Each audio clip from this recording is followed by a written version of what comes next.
We're talking to Bob Bowen, who is the Public Relations Manager for the City of Davis, and he is also one of the founding members of the U.S. Bicycling Hall of Fame, where we are right now. Hi, Bob. Hi. Now, what does bicycling mean to the City of Davis? The City of Davis, for many years, has been a bicycle town, certainly with the University of California. It's a flat town. A lot of starving students come to town, and so the only way they can really get around is a bicycle. But so starting in 1967 was the first legal bike lane in the United States. In 1966 there was an election, there was the business community, and then there were people saying, listen, we can't keep building more roads and streets. So there was an election in 1967, we had the first bike lanes in the country. So we were developing the specifications about how wide bike lanes were, how they transitioned into intersections, and actually doing signal control heads for bikes. So we'd have cars go through, we'd have pedestrians go through, and then we'd have a full bike cycle going through. So we, going back to the 1960s, have had a bike culture here, and then the University of California, of course, the University of California first students in 1908, and ever since early on that they were riding bicycles there. So it's evolved over the years. We're the only city in the U.S. that has a bicycle in our logo. It's a high-wheel bike. A lot of us ride those in the Picnic Day Parade every year. And basically, we have 11 square miles of town, and we have designated over 100 miles of either bike lanes or bike paths. So wherever you want to go, to school, to work, to shop, you can get there by bike here without crossing major intersections.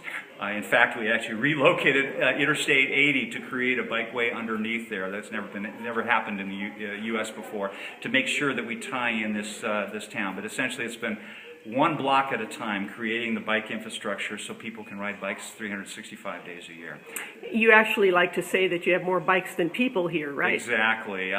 We don't know for sure, but anecdotally, we have at least one bike for every person in town, and most people have a couple. So we probably have in the town of Davis more than 64,000 bicycles, and everything from high-end bikes to beater bikes to the first bike that anybody has ever had, to bikes like we have here in the U.S. Bicycling Hall of Fame and Bicycle Museum, going back to the invention of the bicycle. And that's what we have here in Davis, where people from all over the world come to see how bicycles were invented and how they've evolved since the early 1800s. And since you mentioned the beginning of bicycling, let's take a look at some of the earliest bicycles right now, starting with what you want to start over here with.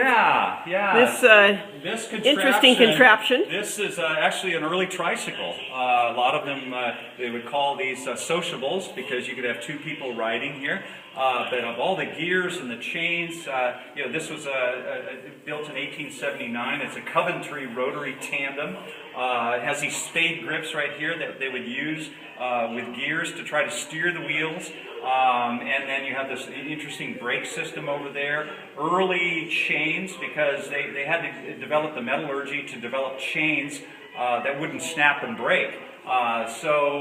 This was actually this is part of our Paris Miller collection, which is owned by the university, but makes the kind of the heart of our bike collection, going back to the early bikes like these over here that were the first bikes ever invented, where they took essentially cart wheels and then hammered some iron frame, and in this particular case, there's no pedals. So you'd sit on here with a cushion or a blanket and then run along the side, and that's how you'd propel yourself. So these were called the running machines, and or a Draisine, D-R-A-I-S-S-I-N-E,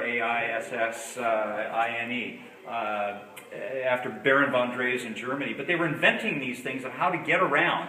And then very quickly, again, very rough hand-formed frames, using wooden wheels, putting on pedals here, and then in this case you have a bell, because a lot of times they were running back and forth between fields, and so let the cattle know that this crazy contraption called a bicycle. So this is 1860s right here, but starting 1816, 1815, some of the early bikes, and then very quickly they became so prevalent.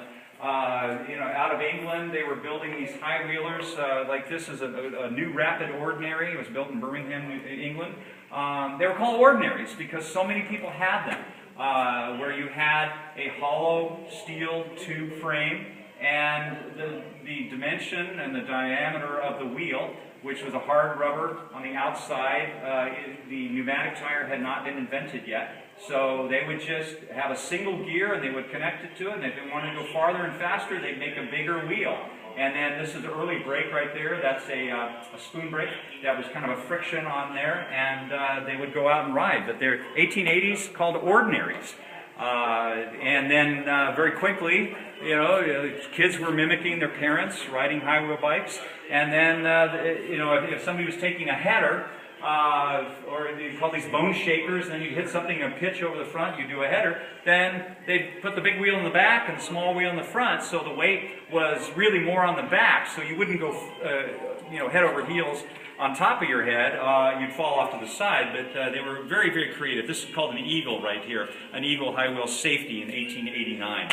And then a lot of folks, visitors here, can see some of the Pierce Miller. So we have some of the pictures, part of the collection, and rotary, rotate them through everything.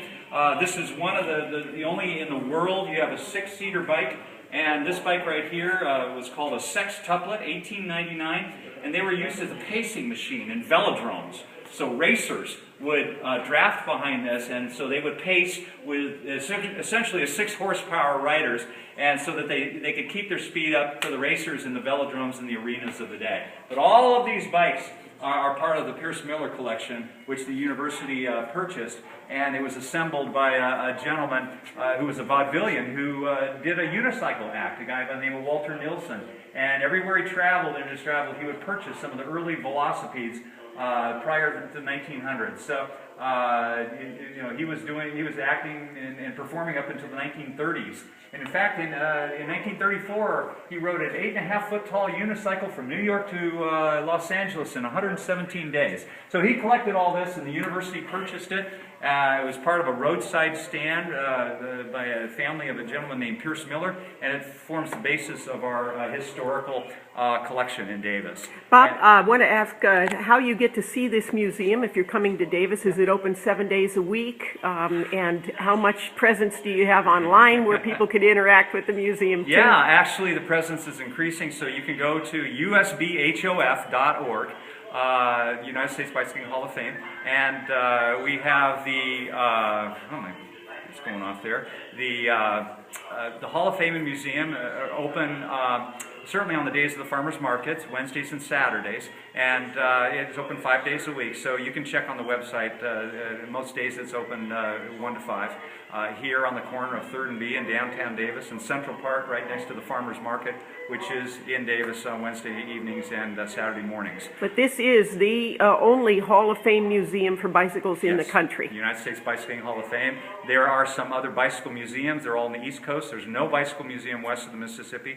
There are transportation museums, but this is the only place where you can see the memorabilia, going back to the early bike racers like Marshall Major Taylor, to Eric Heiden and Greg LeMond, all the way up to memorabilia from today's racers in the Tour de France and the Amgen Tour of California. Well, thank you, Bob. Good, thank you.